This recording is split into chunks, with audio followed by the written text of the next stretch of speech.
Hello guys, this is शोइकौत और ये है Asus ZenFone Max Pro M2 और इस डिवाइस को मैं करीब 10 दिन से भी ज़्यादा टाइम से यूज़ कर रहा हूँ एज ए प्राइमरी डिवाइस।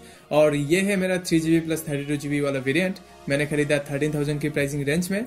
तो इस वीडियो में मैं करने वाला हूँ Asus ZenFone Max Pro M2 का रिव्यू और ये वीडियो देख के आपको पूरा डिटेल्स पता लग जाएगा Asus ZenFone Max Pro M2 का। इस डिवाइस का कौन सा चीज खराब है, कौन सा चीज अच्छा है, सब कुछ आपको पता लग जाएगा ये वीडियो एकदम कम्प्लीटली देखकर। तो ये इस वीडियो को एकदम एंड तक देखते रहना और आपको ये भी पता लग जाएगा कि आपके लिए क्या ये डिवाइस सही है या फिर सही नहीं है।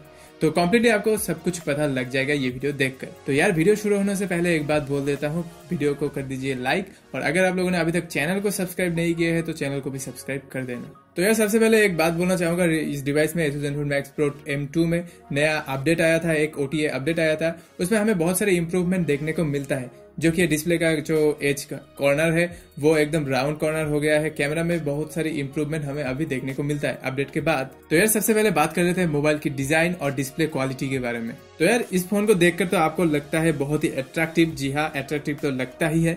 ग्लास लाइक फिनिश हमें देखने को मिलता है, पीछे की तरह सामने की तरह हमें नॉच देखने को मिलता है और यहाँ पर जो पीछे की तरह जो ग्लास लाइक फिनिश आपको देखने को मिलता है तो ये पॉलीकार्बोनेट बैक है, ये प्लास्टिक बॉडी है। तो आप सोच सकते हैं कि ये ग्लास है, लेकिन नहीं, ये प्लास्टिक है। तो यार फ्रंट पे हमें यहाँ पे देखने को मिलता है गोरिल्ला ग्लास 6 का प्रोटेक्शन। जी हाँ, हम बोल सकते हैं इस बजट में सबसे पहला स्मार्टफोन जिसमें हमें देखने को मिलता है गोरिल्ला ग्लास 6 का प्रोटेक्शन। तो फ्रंट में हमें छोटा सा नॉच देखने को मिलता है, नॉच के अंदर हमें देखने को मिलता है ईयरपीस जो कि एकदम नॉच के ऊपर है, तो इसके वजह से नॉच बहुत ही छोटा है। और LED नोटिफिकेशन लाइट भी हमें देखने को मिलता है ईयरपीस के अंदर और फ्रंट कैमरा भी देखने को मिलता है नॉच के अंदर और फ्रंट फ्लैश भी देखने को मिलता है और कुछ सेंसर्स देखने को मिलता है इस नॉच के अंदर। तो यार नीचे की तरह आपको एक बड़ा सा चिन्ह देखने को मिलेगा और ये मुझे कॉम्पेरेटिवली बड़ा लगा as compare to Realme 2 Pro। उसे थोड़ा सा बड़ा चिन्ह हमें यहाँ पे देखने को मिलता है। तो रियर पैनल में हमें यहाँ पे मिलता है डुअल कैमरा सेटअप और उसके नीचे LED फ्लैश और फोन की मिडिल में हमें देखने को मिलता है, मतलब रियर पैनल की मिडिल में देखने को मिलता है फिंगरप्रिंट स्कैनर। और मोबाइल की एकदम टॉप की बात करें तो हमें देखने को मिलता है सेकेंडरी नॉइस कैंसिलेशन माइक। एकदम बॉटम की बात करें तो 3.5mm audio jack, primary mic, micro USB port और स्पीकर मिलता है। और लेफ्ट साइड में सिम स्लॉट देखने को मिलता है जो कि ट्रिपल है, तो आप यहाँ पे 2 सिम कार्ड के साथ ही साथ एक माइक्रो SD कार्ड भी लगा पाएंगे अप टू 2 TB तक। और मोबाइल की राइट साइड की बात करें तो हमें यहाँ पे देखने को मिलता है वॉल्यूम रॉकर्स और पावर बटन। तो यार अभी मोबाइल की फिंगरप्रिंट स्कैनर की बात करें तो फिंगरप्रिंट स्कैनर हम बोल सकते हैं बहुत ही एक्यूरेट है और फास्ट है, हम बोल सकते हैं कम्प्लीटली। मतलब ओवरऑल ये डिवाइस, इस डिवाइस का सिक्योरिटी मतलब फिंगरप्रिंट स्कैनर हम बोल सकते हैं फास्ट है। और बहुत सारे लोगों का डाउट है कॉल क्वालिटी कैसा है, तो मैं बोलना चाहूंगा कॉल क्वालिटी भी एकदम बोल सकते हैं बहुत ही अच्छा है। और यहाँ पे बहुत सारे लोग बोलता है कि स्पीकर कैसा है, तो स्पीकर में मैं बहुत ही इम्प्रेस हूँ। इस डिवाइस का स्पीकर बहुत ही अच्छा है, बहुत ही लाउड है और बहुत ही क्वालिटी हम बोल सकते हैं बहुत ही अच्छा है। तो इसमें हमें देखने को मिलता है 5 मैग्नेट स्पीकर, तो इस बजट में हम बोल सकते हैं ये एकदम बेस्ट है। तो यार अभी बात कर ले डिस्प्ले क्वालिटी की, तो हमें यहाँ पे देखने को मिलता है फुल HD प्लस का रेजोल्यूशन इस डिवाइस में। IPS LCD का डिस्प्ले हमें देखने को मिलता है ZenFone Max Pro M2 में। तो इस डिवाइस का डिस्प्ले क्वालिटी मुझे बहुत ही अच्छा लगा एट दिस प्राइसिंग सेगमेंट। और गोरिल्ला ग्लास 6 का भी प्रोटेक्शन है यहाँ पे। और सनलाइट विजिबिलिटी की बात करें तो आउटडोर विजिबिलिटी की बात करें तो मुझे कोई दिक्कत नहीं हुआ है आउटडोर में। तो यार अभी बात कर लेते हैं अगर ड्यूरेबिलिटी की, तो इस डिवाइस की फ्रंट पैनल में हमें देखने को मिलता है गोरिल्ला ग्लास 6 का प्रोटेक्शन। तो बेझिझक आप इसे गिरा सकते हो, मतलब बहुत सारे ड्रॉप टेस्ट यूट्यूब में है, आप देख सकते हो। तो कुछ नहीं होता, मेरे हाथ से भी एक बार गिरा था, कुछ नहीं हुआ। लेकिन रियर पैनल देखने में आपको लगेगा ग्लास बैक पैनल, तो इसके वजह से आपको लग सकता है कि अगर फोन गिर जाता है तो टूट जाएगा, लेकिन वो ग्लास नहीं है, वो प्लास्टिक है और ड्यूरेबल भी है। लेकिन एक बात बोलना चाहूंगा, स्क्रैचेस तो फ्रंट पैनल में आपको नहीं देखने को मिलेगा। लेकिन गाइस अगर आप ये जो केस है ये यूज नहीं करेंगे और अगर रफ सरफेस में आपके मोबाइल रखेंगे तो थोड़ा सा स्क्रैच आपको देखने को मिलेगा क्योंकि ये पॉलीकार्बोनेट है। तो यार अभी बात कर लेते हैं अगर कैमरा की, तो कैमरा में भी मुझे बहुत ही इम्प्रेस हुई इस डिवाइस का कैमरा से। और Asus ZenFone Max Pro M1 का कैमरा उतना इम्प्रेसिव नहीं था, लेकिन M2 में रियल अपग्रेड हम बोल सकते हैं, कैमरा की साइड से भी रियल अपग्रेड हम बोल सकते हैं इस डिवाइस को। तो बहुत ही अच्छा कैमरा हमें देखने को मिलता है। रियर पैनल की बात करें तो डुअल कैमरा सेटअप जी हाँ देखने को मिलता है। 12 मेगापिक्सल प्लस 5 मेगापिक्सल का डुअल कैमरा सेटअप देखने को मिलता है। जो मेन सेंसर है उसमें हमें देखने को मिलता है f1.8 का एपर्चर और सोनी का IMX 486 का सेंसर देखने को मिलता है, तो ये बहुत ही अच्छी बात है। और फ्रंट पैनल की बात करें तो हमें यहाँ पे 13 मेगापिक्सल का फ्रंट कैमरा देखने को मिलता है और ये सेंसर है ओमनीविजन का, तो हम बोल सकते हैं अच्छा है, आप फोटो सैंपल्स देख सकते हो। तो हम बोल सकते हैं इस डिवाइस का कैमरा मुझे इम्प्रेसिव ही लगा, मतलब ज्यादा और भी इम्प्रूवमेंट करने की बहुत ही जरूरत है इस डिवाइस का कैमरा में, लेकिन फिर भी इस डिवाइस से हम बहुत ही अच्छा फोटोज खींच सकते हैं। और पिछले अपडेट के बाद फ्रंट पैनल में हमें पोर्ट्रेट मोड देखने को मिलता है, तो ये बहुत ही अच्छी बात है। शार्पनेस भी बहुत ही अच्छा है, कलर सैचुरेशन भी हम बोल सकते हैं ऑन पॉइंट ही आता है। लेकिन गाइस कभी कभी ये Asus स्टॉक कैमरा से उल्टा सीधा आपको फोटो देखने को मिलेगा, मतलब बेकार लगेगा आपको फोटो। और इस डिवाइस में हमें 4K सपोर्ट भी देखने को मिलता है, फ्रंट और रियर पैनल में EIS देखने को मिलता है, ये बहुत ही अच्छी बात है। लेकिन गैस मैं कुछ दिन पहले इस डिवाइस में Asus ZenFone Max Pro M2 में गूगल कैमरा इंस्टॉल किया था, तो मुझे स्टॉक कैमरा से भी अच्छा परफॉर्मेंस मिला था गूगल कैमरा में। तो आप फोटो सैंपल्स देख सकते हैं, बेझिझक गूगल कैमरा ही हमें अच्छा देखने को मिलता है, मतलब पूरा हार्डवेयर को यूज करता है ये गूगल कैमरा, और स्टॉक कैमरा उतना यूज नहीं करता है, इसीलिए शायद ऐसा है। तो मुझे पर्सनली लगता है कि Asus को अपने स्टॉक कैमरा के ऊपर और भी ज्यादा काम करना चाहिए। और गूगल कैमरा आपको कैसे इंस्टॉल करना चाहिए, आपको सबसे पहले कैमरा टू API एनेबल करना होगा अपने स्मार्टफोन में Asus ZenFone Max Pro M2 में। तो ये इस बारे में मैं एक वीडियो बना चुका हूँ, how to install Google camera on your Asus ZenFone Max Pro M2। Card में वीडियो शो हो रहा है, तो आप देख सकते हैं, और नीचे डिस्क्रिप्शन में भी मैं लिंक दे दूंगा। तो अगर आप चाहते हैं इस डिवाइस में Asus ZenFone Max Pro M2 में गूगल कैमरा इंस्टॉल करने को, तो कर सकते हैं। तो नॉर्मली आपको स्टॉक कैमरा से अच्छा परफॉर्मेंस देखने को मिल जाएगा गूगल कैमरा में, और स्टॉक कैमरा भी अच्छा ही हम बोल सकते हैं ओवरऑल। तो यार अभी बात करते हैं फोन की परफॉर्मेंस के बारे में। तो इस डिवाइस से हमें देखने को मिलता है स्नैपड्रैगन का 660 वाला प्रोसेसर, जो कि अंडरक्लॉक वेरिएंट है। जी हाँ, अंडरक्लॉक ही है। और ग्राफिक्स की बात करें तो हमें यहाँ पे देखने को मिलता है Adreno 512 का GPU। तो ओवरऑल बात करें तो इस डिवाइस का परफॉर्मेंस बहुत ही अच्छा लगा, मल्टीटास्किंग भी बहुत ही स्मूथ है, मतलब यूजिंग अगर आप इस डिवाइस को यूज करेंगे तो बहुत ही स्मूथली काम करता है ये डिवाइस, मतलब काम करेगा आपके लिए।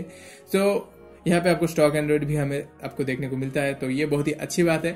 और मोबाइल की परफॉर्मेंस की बात करें तो, गेमिंग परफॉर्मेंस की बात करें तो एकदम स्मूथ चलता है ये डिवाइस, इसमें कोई भी शक नहीं है। स्नैपड्रैगन 660 बहुत ही अच्छा प्रोसेसर है, अंडरक्लॉक हुआ तो क्या हुआ, फिर भी हमें Adreno 512 का GPU देखने को मिलता है, तो इसके वजह से आप बहुत ही अच्छी तरह से गेमिंग कर सकते हैं इस डिवाइस में, और इस डिवाइस में कोई भी हीटिंग इशू नहीं है। और मैं इस डिवाइस का एक गेमिंग रिव्यू कर चुका हूँ, अगर चाहे तो आप देख सकते हैं, ऊपर कार्ड में शो हो रहा है ये वीडियो, और नीचे डिस्क्रिप्शन में मैं लिंक दे दूंगा। तो ओवरऑल अगर परफॉर्मेंस की बात करना हो तो मैं बोलूंगा इस डिवाइस का परफॉर्मेंस बहुत ही अच्छा है एट दिस प्राइसिंग सेगमेंट।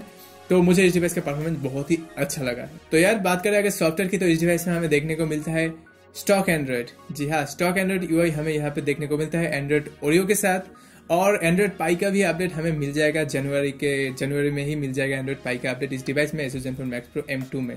और प्री इंस्टॉल्ड ऐप की बात करें तो सिर्फ फेसबुक, मैसेंजर और इंस्टाग्राम ही प्री इंस्टॉल था इस डिवाइस में, और कोई भी ब्लोटवेयर इस डिवाइस में हमें नहीं मिलता है, क्योंकि स्टॉक एंड्रॉइड है वैसे। और अभी बात करें अगर इस डिवाइस की फेस अनलॉक की, तो इस डिवाइस का फेस अनलॉक मुझे डिसेंट लगा, नॉट दैट मच ग्रेट, उतना अच्छा नहीं लगा, उतना फास्ट भी नहीं लगा, लेकिन डिसेंट है और एक्यूरेट है हम बोल सकते हैं, और इस प्राइसिंग सेगमेंट में बहुत ही अच्छा हम बोल सकते हैं इसको। और गाइस अभी बात करें अगर बैटरी कैपेसिटी की, तो इस डिवाइस में हमें मिलता है 5000 mAh का बहुत ही बड़ा बैटरी देखने को मिलता है, लेकिन कोई भी फास्ट चार्जिंग कैपेबिलिटीज हमें इस डिवाइस पे नहीं मिलता है, और मोबाइल को चार्ज करने में लगभग 2.5 घंटे के आसपास लग जाता है। और गाइस मोबाइल की बैटरी बैकअप की बात करें तो लगभग अगर आप एक नॉर्मल यूजर हो तो आपको 2 दिन की बैटरी बैकअप इस डिवाइस में देखने को मिल ही जाएगा। तो आप देख सकते हैं स्क्रीन ऑन टाइम, यहाँ पे मेरा स्क्रीन ऑन टाइम है 10 घंटा, तो आप समझ सकते हो कि इस डिवाइस का बैटरी बैकअप बहुत ही अच्छा है, बहुत ही यूनिक है, मतलब बहुत ही इंसेंट है। और गाइस मैं इस डिवाइस का भी बैटरी टेस्ट कर चुका हूँ, अगर आप चाहे तो वो देख सकते हो, ऊपर कार्ड में शो हो रहा है ये वीडियो देख सकते हो, और नीचे डिस्क्रिप्शन में भी मैं लिंक दे दूंगा। तो गाइस अगर आपका फर्स्ट प्रायोरिटी है ओवरऑल बैटरी पैक स्मार्टफोन, तो बेझिझक आप इस डिवाइस को ले सकते हो। इस डिवाइस का बैटरी बहुत ही अच्छा है एट दिस प्राइसिंग सेगमेंट, इस प्राइसिंग सेगमेंट में आपको इससे अच्छा बैटरी पैक वाला स्मार्टफोन नहीं मिलेगा। तो यार अभी बात करना हो कंक्लूजन की, तो इस डिवाइस का अभी 3 वेरिएंट अवेलेबल है, 3GB 32GB, 4GB 64GB और 6GB 64GB वाला, जो हमें मिलता है 13,000, 15,000 और 17,000 की प्राइसिंग रेंज में। तो यार कॉम्प्लीटली इस डिवाइस में हमें जी हाँ थोड़ा सा कॉन्स तो देखने को मिलता ही है, लेकिन वो सॉफ्टवेयर कॉन्स है हम बोल सकते हैं, लेकिन उतना बड़ा कॉन्स हमें नहीं देखने को मिलता है, जैसे कि फास्ट चार्जिंग कैपेबिलिटी नहीं है, ये कोई कॉन्स नहीं है, क्योंकि इस डिवाइस का प्राइसिंग बहुत ही कम है हम बोल सकते हैं। और कॉन्स की बात करें तो थोड़ा सा अपडेट, मतलब ब्राइटनेस में थोड़ा सा प्रॉब्लम है, अभी इस डिवाइस में प्रॉब्लम चल रहा है। अगर आप कोई एप्लीकेशन में यूज करेंगे, मतलब कोई एप्लीकेशन अगर झट से खोलेंगे तो आपको ब्राइटनेस थोड़ा सा इंक्रीज देखने को मिलेगा या फिर डिक्रीज देखने को मिलेगा, ऐसा कोई प्रॉब्लम अभी चल रहा है, बहुत सारे लोग मुझे बोल रहा है, और मैं भी पर्सनली यूज कर रहा हूँ इस डिवाइस को, तो मुझे पता है, तो ये प्रॉब्लम अभी है। लेकिन मैं मानता हूँ कि अगले अपडेट के बाद ये ठीक हो जाएगा। ये कोई प्रॉब्लम नहीं, मतलब हार्डवेयर का कोई प्रॉब्लम नहीं, ये सॉफ्टवेयर इशू है। और एक बहुत ही बड़ा बात मैं बोलना चाहूंगा जो कि सामने आया है पोको F1 के बाद, तो वाइड वाइड L1 का सर्टिफिकेशन हमें इस डिवाइस में देखने को मिलता है M2 में। तो आप HD में स्ट्रीमिंग कर सकते हैं, नेटफ्लिक्स या फिर हॉटस्टार अगर आप देखते हैं तो HD में देख सकते हैं। और स्टोरेज की बात करें तो यहाँ पे हमें eMMC वाला स्टोरेज देखने को मिलता है, तो ये हम बोल सकते हैं बजट सीरीज में ठीक है। तो यार बहुत सारे लोग मुझे बोल रहा है कि इस डिवाइस का कॉल क्वालिटी कैसा है, तो मैं बोलना चाहूंगा कॉल क्वालिटी बहुत ही अच्छा है। नेटवर्क कैपेबिलिटी, वाईफाई कैपेबिलिटी कैसा है, तो मैं सब कुछ बोलना चाहूंगा। मैं पर्सनली इस डिवाइस को 10 दिन से भी ज्यादा टाइम तक यूज कर रहा हूँ, तो नेटवर्क में मुझे कोई भी इशू नहीं देखने को मिलता है। मतलब कॉल क्वालिटी भी अच्छा है और नेटवर्क भी बहुत ही बोल सकते हैं कैपेबिलिटीज भी बहुत ही अच्छा है। तो यार ओवरऑल मैं बोलूँ तो मुझे इस डिवाइस का 3GB और 4GB एकदम वैल्यू फॉर मनी स्मार्टफोन लगा। आप बेझिझक इस डिवाइस का 3GB वेरिएंट या फिर 4GB वेरिएंट बेझिझक खरीद सकते हो।